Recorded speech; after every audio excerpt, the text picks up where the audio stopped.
At ito na nga, may naisip na naman kaming dalawa ng aking asawa. Naisip namin na mag-alaga ng aso, dog breeder. At namasyal ako sa comment section at ito ang nakita ko. With cage na siya. So, ginawa na namin at nais naman kausap yung dating may-ari. Hindi na natin i-post yung account niya kasi nga naman, di pa niya alam na magpo-post tayo. Hindi natin alam kung okay lang sa kanya. Ayun hanggang sa na-deliver na siya sa bahay. Complete papers at vaccine din siya. Ito naman yung video na nagpaalam na yung dating owners kay Donut. Donald. Ay, che. Anong tingnan mo? Mag-alas ka rin ng tingnan. Sige, kayo ililiw ko na lang ano. Donald, bye-bye. At ayun na nga, nagpaalam na yung dating owner kay Donut. Hindi na namin pinantan yung pangalan niya kasi yun na yung kinalakyan niya. At ito, dineliver na siya sa amin. Binili ko na siya agad ng snacks niya. So excited namin. Bagong inumin niya ng tubig at vitamins. At ito naman yung video pagkarating niya sa bahay. Donut. Nut, nut, nut. Donut, nut, nut, nut. Donut, nut, nut, nut. Donut. Si Donut. Donut. Donut, donut, donut, donut. Donut, donut, donut, donut.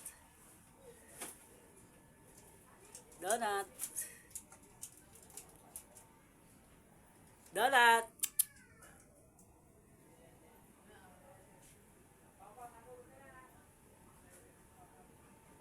Na siya. Donut!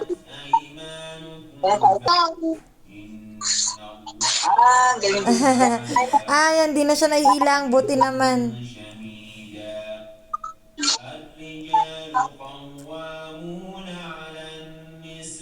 At ayan, kinabukasan, pinaliguan siya. Kasi gabi na siya dumating, kaya hindi agad siya napaliguan. Tapos, nilabas siya ni daddy niya para maglakad-lakad dyan lang sa harapan ng bahay.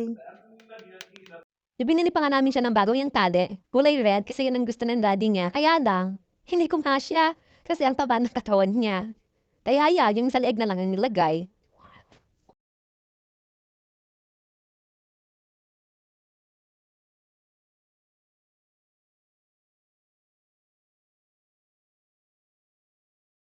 At ito ngayong araw, pinaliguan siya. Tuwing makalawa siya pinaliguan, nilinis yung kulungan niya.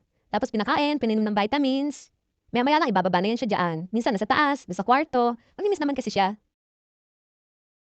At ito nga yung anak kong panganay. Pagkagaling sa school, yan, kinuha niya na agad si Donut. Nilaro-laro dun sa taas, sa kwarto nila.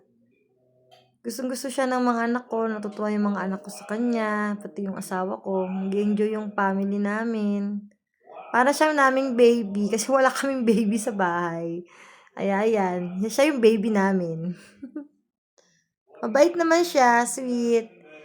Tsaka malambing. Hindi siya nangangagat. Kaya okay siya sa amin. Lalo na sa mga bat.